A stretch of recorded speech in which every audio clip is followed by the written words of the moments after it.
Broadcasting live from the Roanoke Valley of southwestern Virginia. Join us and see what life looks like from a medium's perspective with Reverend Tracy Lockwood, the medium's medium.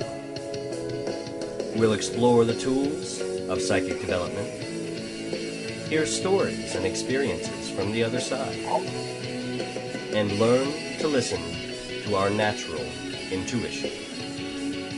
Now, our host, Reverend Tracy Lockwood.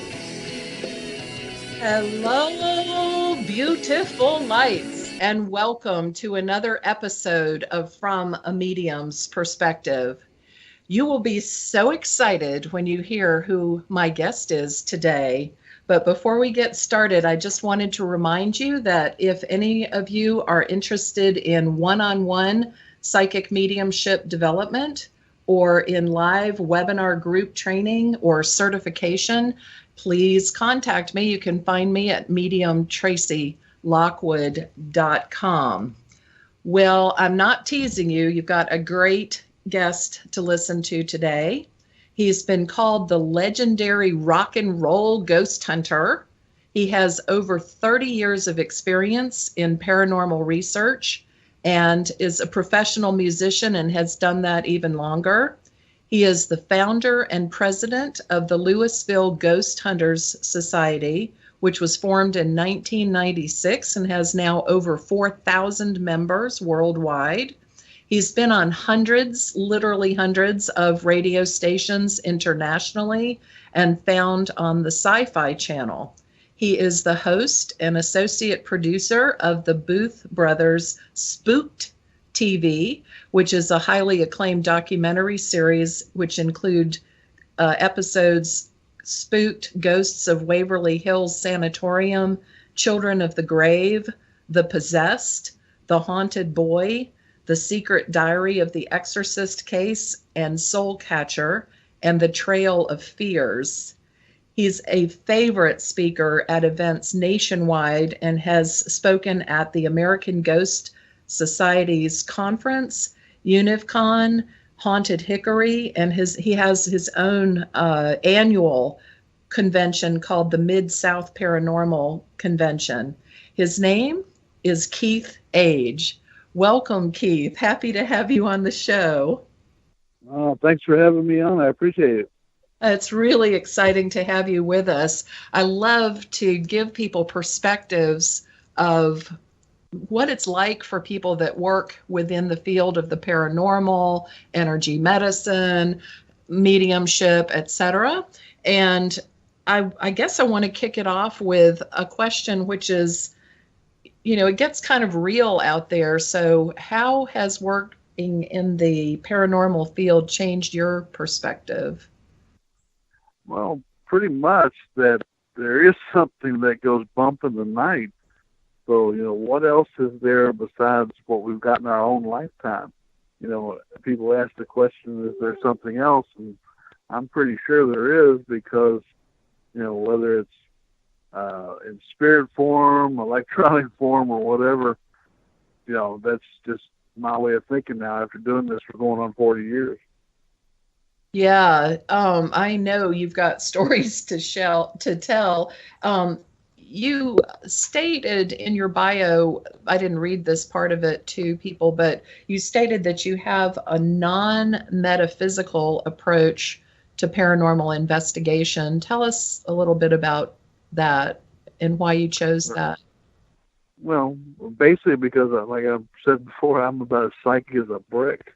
And, a lot of people say, oh, I get this feeling or that feeling when I walk through a house. And I'm like, I don't feel nothing unless it's barometric pressure or, different atmospheric changes. There's only been two places I've ever been to in my whole career where I walked into and the hair on the back of my neck stood up. And that was one of the places was the Exorcist house. And, the Exorcist house, where is that? It's in St. Louis. We were the first ones to actually film it and document it. Oh, that's phenomenal. St. Louis, Missouri, right? Yeah, a lot of people think that the exorcist case took place in Maryland, but it actually started in Maryland and then ended up in St. Louis. Oh. And, also I think it's all about a little girl because that's what the movie was about, but it was actually about a little boy in the 1950s. Really? 1950s? Uh-huh. Was it a parallel story, like involving a priest and projectile vomiting, or what happened with that? Well, Hollywood got a hold of it and changed it a whole lot. After William Peter Blatty did, the writer of The Exorcist, he'd heard the story and then, had embellished upon it. And, this little boy was able to do amazing things. The whole words forming on his body, that definitely happened. But there was so much more that they didn't show that wasn't too horrific, but it was horrific enough for the time. And, from the bed levitating, yes, that did happen. And these are all notes from the priests who dealt with him. Wow. And also those are now locked up in the Vatican. And for those that really want to know what really happened with the Exorcist case and the little boy, then check out the Haunted Boy, our film for SKYPE. And, The Haunted Boy on Sci-Fi. Yeah. Or then it went to Destination America, and now I believe it's called The Exorcist Case Files. When you said that was one of two where you really got a sensation, what happened in that occurrence for you? Well, it was basically when I walked through the front door of the house, the hair on the back of my neck and my arms stood up. And I'd never had that happen before. So I was like, okay, this is something new, something different. Yeah, a really visceral reaction. Yeah. Yeah. And we definitely cut some amazing stuff on film. And wow. It's pretty wild. I forgot to announce your website. I want to do that a couple of times. Sometimes people like to check people out as they speak. And your website is Louisville GHS, as in Ghost Hunting Society, LouisvilleGHS.com. Right. So what was just find me on Facebook. Oh, awesome. Okay. Keith Age on Facebook. So you said that there was another place that caught your attention too. What was the second? That was just a house where several murders had taken place. And come to find out it was being used for satanic rituals and things like that. Wow. And same kind of... Yeah, same type of feeling, like I said, I'm about as psychic as a brick, and I've had things thrown on my head plenty of times. I had my head busted open several times from flying debris, and if I was psychic, I would have ducked. Hopefully, yeah. Ouch. So I don't like stitches as much as the next guy, and I'm not against psychics or anything like that. It's just when you're trying to prove what is going on, because we haven't proven anything yet as far as ghost hunting goes. Nothing. It's still wide open. And when somebody says, "Well, I feel this or I feel that," well, how do I quantify a feeling? They're working on gear and equipment. Yeah, working on gear and equipment right now, especially out at UCLA, where with biometrics that can measure the feelings of fear and anger and things like that, and but it's not out on the market yet. So, the best thing that can be done. I'm sorry. Do you get to work with equipment like that sometimes because of your prominence? Oh yeah, and then there's a buddy of mine named James Florida who builds a lot of the gear that I use, and him and I do a lot of tinkering together, and he builds the stuff I come up with. So, it's always trying to learn new things, try different new techniques, different pieces of equipment, and, to see what you can find, because basically this is a faith-based hobby right now, nothing more, nothing less. And, it's a state of science right now until we find that one thing. It could be some little green men on some far-off planet going, "Hey, watch this," Yeah. What will happen now? So you Yeah. don't know. There Yeah. could be some residual energy that's playing like a clock every day. That we find all this stuff happen. Yeah. Speaking of equipment, I don't know if there's like a standard paranormal investigator pack that you take with you, but what kind of equipment do you think is the most important, at least for your approach, Well, Keith? what I tell people that want to learn from me and stuff is, first of all, know your gear, know your equipment, know what it does, how it works, what it was built for, and then try to work it from that angle. Because almost everything, a piece of equipment that we use in the paranormal was built for something else.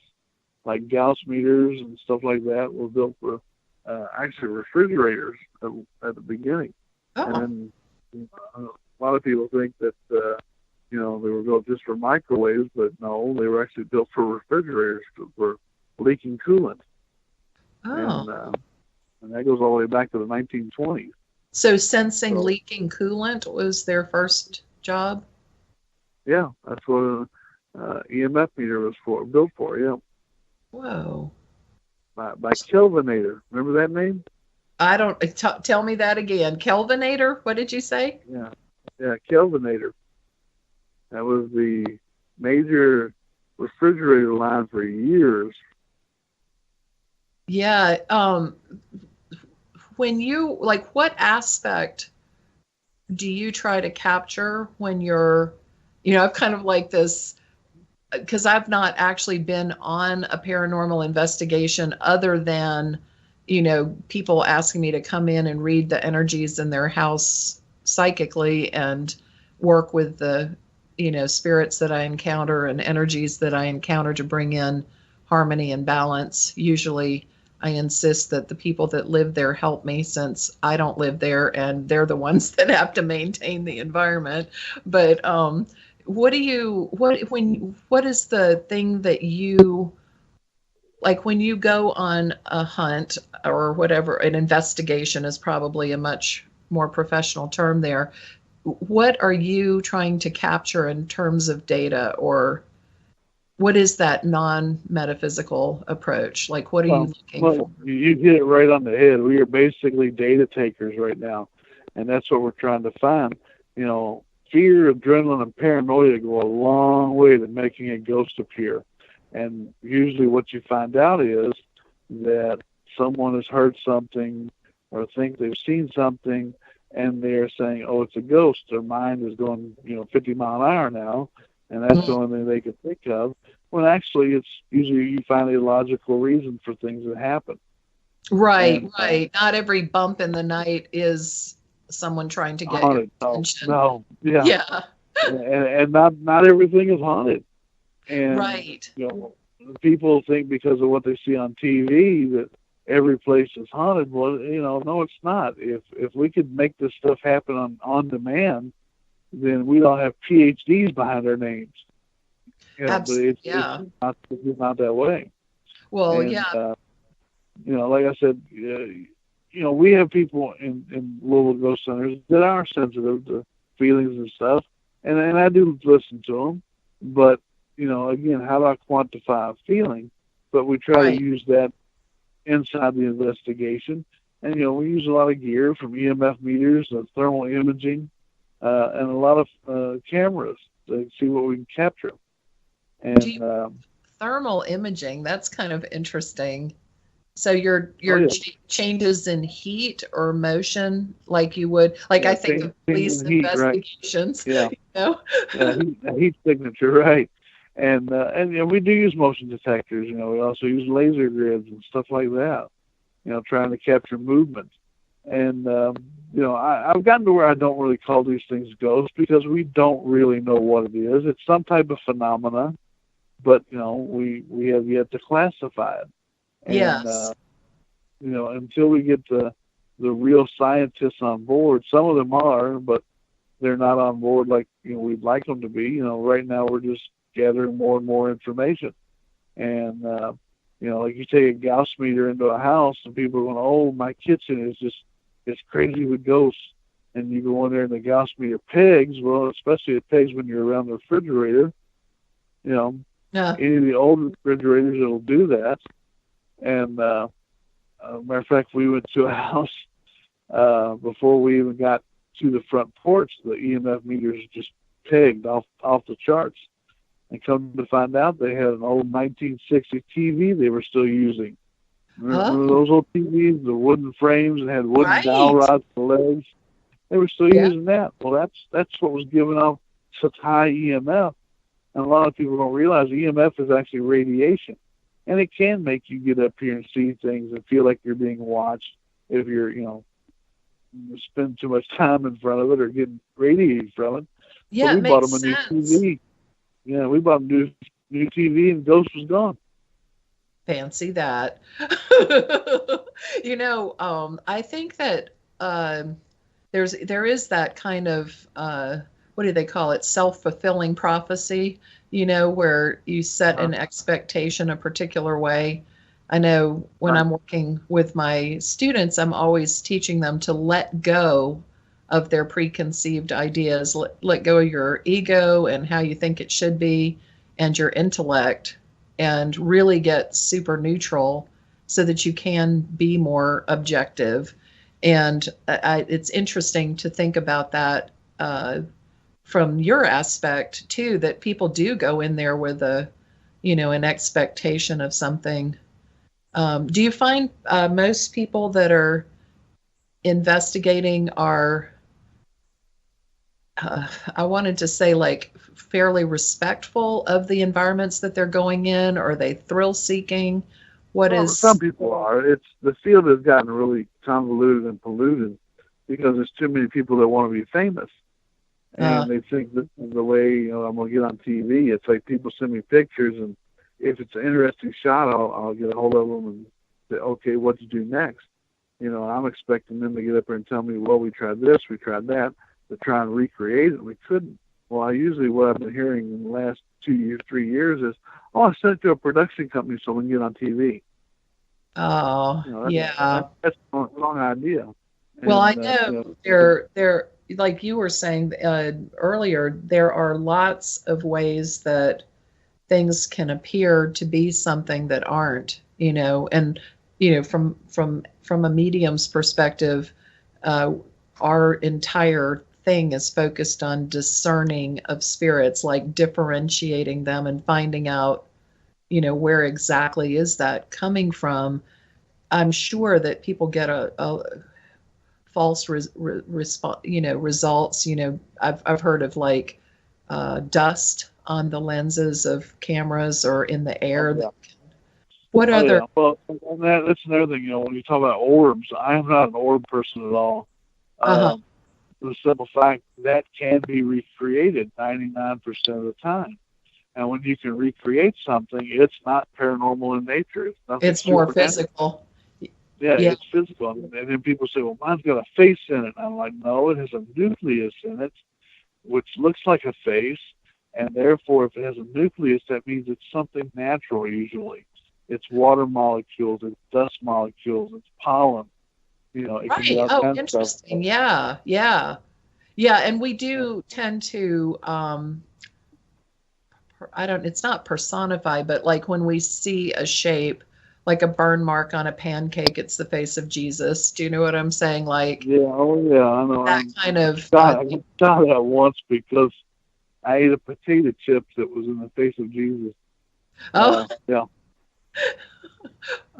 I'm sorry. I wanted to say something sarcastic, but I don't want to irritate anybody, so I won't. But anyway. It's fine. I used to do work for some Catholic churches, and I got sent on a thing because this guy said he had the face of Jesus appearing on everything. And I got there, and this old house, and way out in the prairie and everything, and a cackling old woman sitting on the front porch rocking, and I was like, am I at the right house? He says, oh yeah, he's in there. Just go straight on in. So I went in, and I went to the kitchen, and there's a guy, and he kept offering me a potato chip. And I kept saying, no, thank you. I just want to talk to you about, what's going on. And this was 25, almost 30 years ago. And finally, after about 7 or 8 attempts of him offering me a potato chips, I ate it. And he was like, oh my Lord in heaven, he was our Father. And I went, huh? And he gave me a potato chip that he thought had the face of Jesus Christ on it. Oh my God, you don't give it to somebody when they think they're going to eat it then, you know? He was handing it to me to show it to me, and I thought, want me to eat it. So he chased me out of the house shooting a shotgun. He chased you with a shotgun through the house? Oh, yeah. Well, that firing was away. real. That guy only had 2 shots in the chamber. Oh my goodness. Oh my goodness. I'm picturing him with like a wood burning kit and a bag of Lay's for, you know. Well, I mean, the grease in potatoes, especially 25, 30 years ago, the manufacturing was a lot different.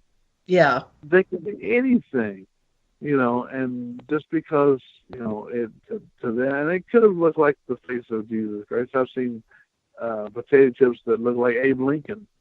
Yeah, and I'm seriously not trying to disrespect Jesus or people's deep religious beliefs. I'm finding humor in the idea of. I know that there are physical things that happen from the other side. Obviously, too, but but I don't think Jesus would take the form of a potato chip to make his presence known. Well, if he did, then he probably wouldn't let somebody eat it, So. No. I want to ask you, just because it was one of the things you mentioned before the show in some of the stuff you sent me, I wanted to ask you about Waverly Hills. And I wanted to ask you, you said that it was one of the scariest places on earth. And I wanted to ask you, why is it considered one of the scariest places on earth? Waverly had a lot of people that died there. And when I was there from 2000 to 2005, it was really, really active. And, and a lot of people came there to actually get scared, And something I don't do on purpose. Yeah. What kind of stuff was happening? Well, I mean, from door slamming to disembodied voices. And, I've never seen a ghost like you or I standing talking to each other, or a full-bodied apparition.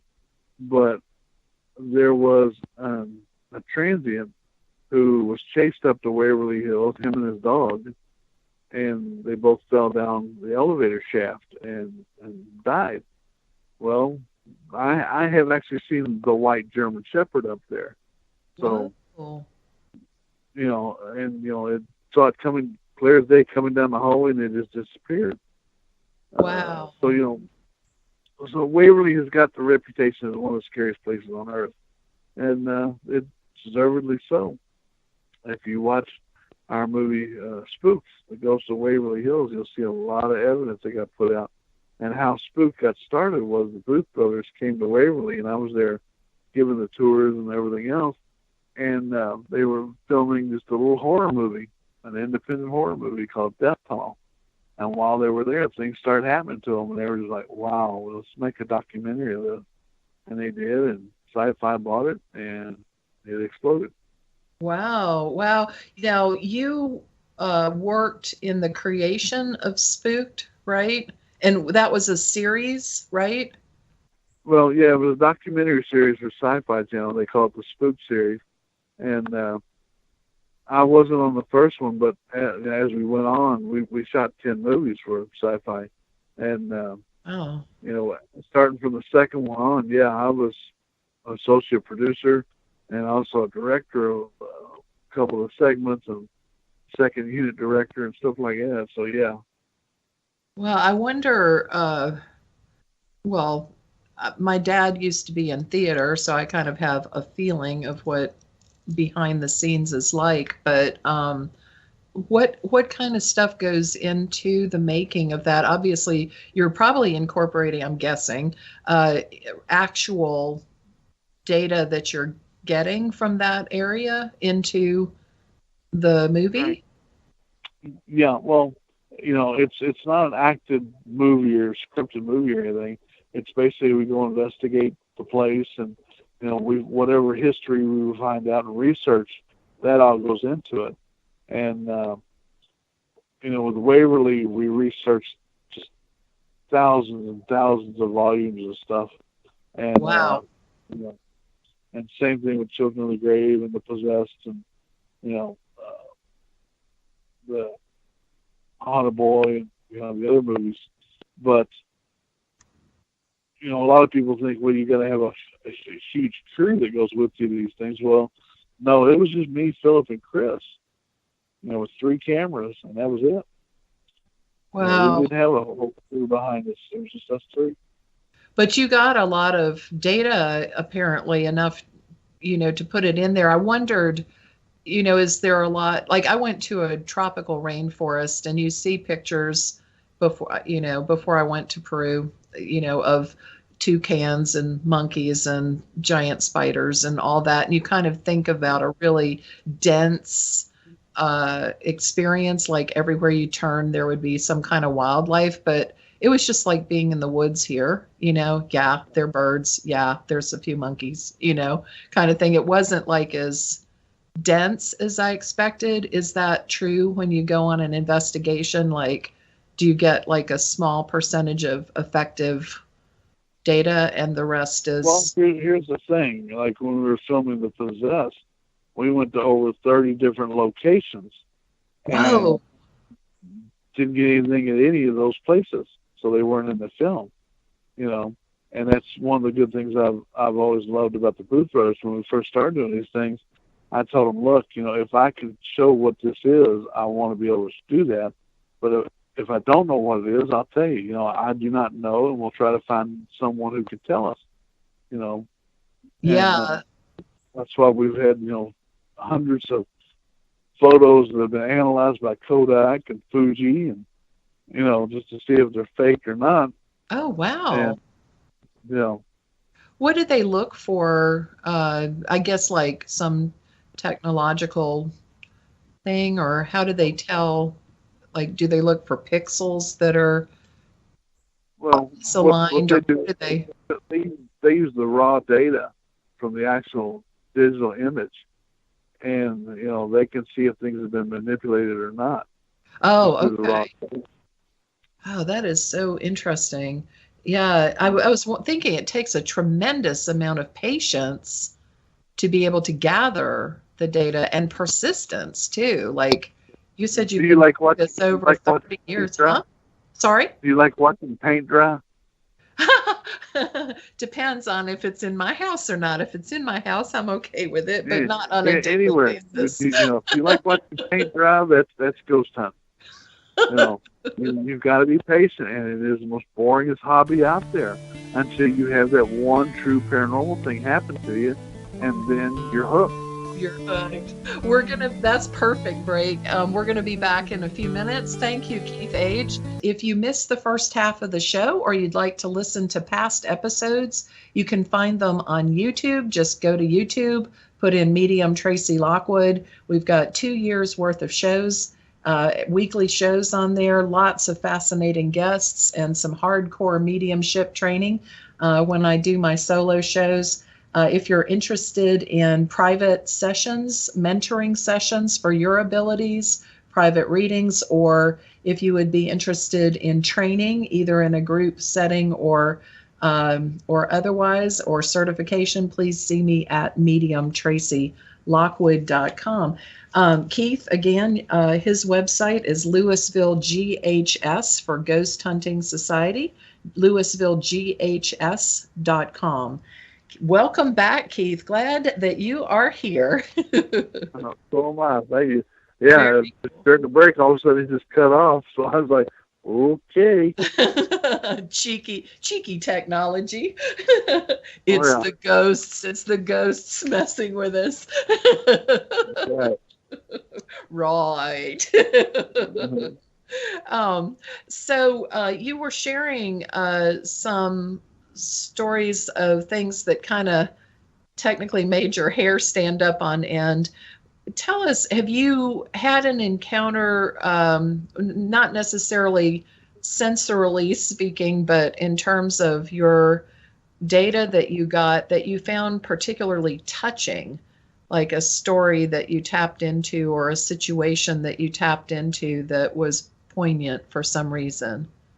Yeah, for our films, Children of the Grave 1 and 2, it was about children's spirits, and we tapped into what was called the orphan train. And I love history. I'd never heard of this, where trains from New York all the way to California would basically Shanghai kids back in the early 1900s. Just Shanghai, and then on the way out to California, they'd sell them to orphanages. Like human And trafficking. Yeah, and this was in the early 1900s, and we found people who were still alive to this day, and listening to their stories and stuff really had an effect, because they talk about how this one lady who was still alive, she all she had to remember her mother by was a Raggedy Ann doll. And when they sold her, they burned her Raggedy Ann doll. And so these trains, they have get-togethers still, and she's like 100 years old now. And while they did that, we presented her with a Raggedy Ann doll. She'd never had another one. Oh. So just stories like that, and going to these places where these kids were just dropped off or sold, and because back then in the early 1900s, the Census Bureaus weren't around, and a lot of these families back then were immigrants. They weren't educated. They would have 12, 15 kids, and if something would happen to the father, then the mother is left alone to deal with it. Well, back then they couldn't vote. They couldn't work like a man could work, because they weren't allowed to. So the mothers had to make best they could, and a lot of times that meant the children were just running around free. So a lot of these kids, when they find them down at the train yards and stuff, they just grab them and put them in boxcars and take them on out. And different stories, orphanages that burnt down. We found a mass grave in Indiana that's with over 600 bodies of children with no name. Oh. And this was in Crown Point Cemetery, which is the third largest federal cemetery in the country. And they now have a big marker up with as many names as they could find. But, this was a big secret, keep it quiet, hush, hush. And this was, in the 2000s, like 2007, when we started investigating this. So anytime you're dealing with children's spirits, it's usually a touching thing anyway. Definitely. Did they find out what happened to the kids? Like, were they martyred? Were they in a train wreck? Were they poisoned? Or did they just die of neglect? Do you know how they... For various different reasons. And this was just basically an indigent area where anyone who did not have visible means of support, they just buried them there. Wow. That's just horrific. There was like 30 or 40 of them that died from a fire at a local poorhouse. Different things like that. So this went on up to the 80s. Yeah. Did you, in some of the data that you collected, did you capture voice? Well, at the cemetery, we actually caught, and I actually heard it through, Philip was wearing headphones while he was filming, and it came through his headphones. We could hear it. It just sounded like 1,000 children screaming at once. Oh. And we actually got that recorded, and got that. We got a lot of EVPs of children saying, "Help me, I'm starving." Different things. Ashmore Estates, which is, I'll be there not this weekend, but next weekend for an event, is one of the coolest places in Ashmore, Illinois. And we just caught some amazing stuff there. And actually had a laser system designed just specifically for that building, where we caught things moving through the lasers. Wow. And, Yeah.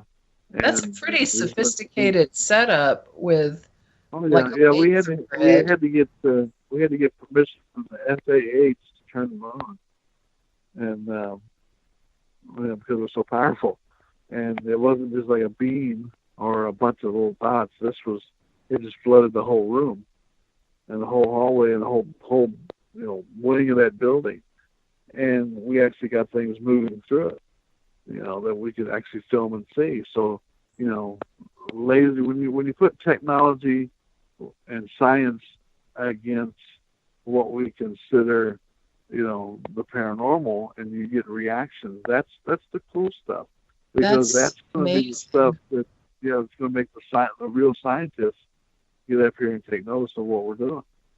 Yeah, and also it really brings history to life, because some of those stories that got lost in time, it must make it really real when you are able to correlate those energies with what happened. It's just like whispers in Mitchell, Indiana.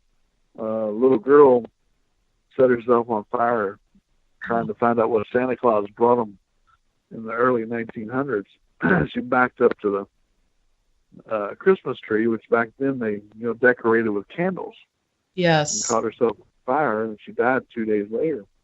Mm. But there's also, she's buried in the backyard. Her brother is buried in the backyard, and there's also an infant buried in the backyard. Well, as we're standing there talking to the owner and filming and recording, we all hear what sounds like an infant crying. Whoa. And we actually get them on film. So, of course, then we find out there is an infant buried in the backyard. We're like, well, now this kind of makes sense, I'm kind of curious if you ever, I know that as a medium, we learn the emotional language of spirit, like it's soul to soul talking or mind to mind talking, Yeah. And I know that strong emotion imprints itself on places. And things, yes. And things. Oh, absolutely. On things, houses, rocks, etc. And I wondered, a lot of the stories that we associate with the paranormal, you see scary stuff or really sad stuff. I'm just curious, have you ever found stories that were like happy stories that occurred for people? Oh yeah, and as far as scary stuff, I'm a musician from the '70s. I don't have no brain cells left to be scared. And, well, I didn't mean you were scared, but for someone listening, to the horrors that have occurred, sometimes it triggers that emotion for them. But what kind of it especially triggers the flight or flee response. Yes. Too. But, yes. But no, a lot of people get up there and say, well, spirits have feelings too, and my automatic reaction is, I'm like, how do you know? We don't know what this is. Even though a lot of psychics do say, no, they are spirits, I can't just go on face value. I've got to get up here and figure out what is happening, or try to figure it out. And then, when all else is exhausted, then I say, okay, look, we've got something paranormal going on here. But that's only about 1% of the time, because we can't back up what the psychic is saying. Well, the data just isn't there. No, it doesn't correlate for some reason. Yeah. Right. And it's not saying that they're not feeling it or sensing it. It's just saying it's not happening together. Yeah. And, like I told you, I've been called anti-psychic, and I'm not anti-psychic. I'm anti-idiot. Right, and, no doubt. I'm on the same train. It's okay. Yeah, when you have all these Miss Cleos out there, and they're in it just for the money and to take money and everything, and they give psychics a bad name. They really Yes, do. they do. Yes, they do. Because, like I was telling you earlier, Robbie Thomas, Rick Hayes, Chris Fleming, Scotty Rourke, Chip Coffey. They have been friends of mine. Me and Fleming have known each other over 20, 25 years. Robbie about 15. God, Scotty and I go back almost 30, 35 years. And, and these are people who I do trust because I've seen them get up and hit on amazing things they just could not have known. Yes, yeah. And it's interesting the way that, we live in kind of a left brain world, right? Like we live in an analytical world, who, what, where, when, why, how many, and prove it. And when we operate in that right mind side of things where it's more intuitive or sensory, it's not necessarily in concrete words, it's more of images and symbols, sort of like the dream state. You can get pieces of things, but getting that whole picture, I talked to a medium this week that was asked to help with a murder that had happened, and she was able to describe the scene. She was able to describe physically what happened to the child that was murdered, but she was not able to come up with evidence that was or information that was helpful to the investigation. And she was just crushed because she felt like, why was I given all this stuff and not given something that would point it toward who did it, kind of thing. And sometimes that information is given, but not always. It's kind of I think of it kind of like a dream language, where sometimes when you come out of your dreams, you remember what you experienced, and other times you don't. And it's a different way of perception, I think. And I love the combination of using the technological, more data-based things and the history of the places and the research for those places, coupled with, the intuitive world. I think that's a phenomenal, Yeah, no pun intended, phenomenal combination. Yeah. Robbie Thomas, who I'm going to go out on tour with starting this week, and film new TV show with. Oh yeah, tell me about the series. Can you tell us? Are you allowed to talk about it at all? The series. A little bit, not much, but basically, Robbie Thomas and I are going on tour, and that's what it started out as, just a tour him and I are doing.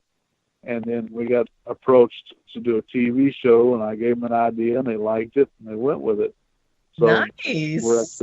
We're actually going to be filming while we're on tour, and people can actually come and investigate with us, and it also be on part of the filming. But that's that sounds like fun. Do you have a name for it yet, or you're not able to discuss that yet, or? I can't say this yet.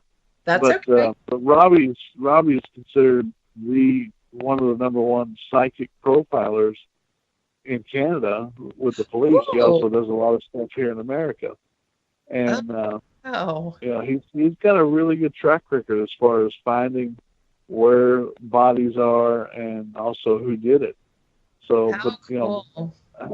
Again, years ago, Robbie and I were talking on the phone, and what actually made me really start believing in what he was saying was he started picking up. He's going, I see you with a guitar, and I'm like, dude, I've got 24 guitars. That's kind of a stupid, a no-brainer. Yeah, and he's like, no, he goes, I see you with a red guitar, and I'm like, well, what he didn't know, and I hadn't even announced it to anyone, was BC Rich was just coming out with a new guitar that they named after me. Oh. And it hadn't been announced nowhere. So just me and my girlfriend at the time knew, and then the people at BC Rich knew. And I'm like, well, go ahead, tell me what you're feeling here. And so he keeps going, and he goes, and for some reason, and this goes back to what you're saying about getting bits and pieces. He says, what I'm seeing is a red guitar. He goes, and I'm seeing something to do with a monster movie. And he goes, and he goes, and I'm getting the letter B. Well, yes. the B stood for BC Rich. That was the name of the company who was doing the guitar. And the monster movie part of it, because it's called the BC Rich Keith A. Zombie Bass. That is too cool. What an honor, too, by the way. How cool is that? Thank you. And so, you know, I didn't tell him for like 6 months afterwards because, you know, I was under contract. I couldn't. Right. And, you know, finally I said, you know, do you remember that? And he's like, yeah. And I sent him a picture of it because not only is it a red guitar, it's got a blood red strings and skulls and all kinds of stuff on it. Oh, and he's like, he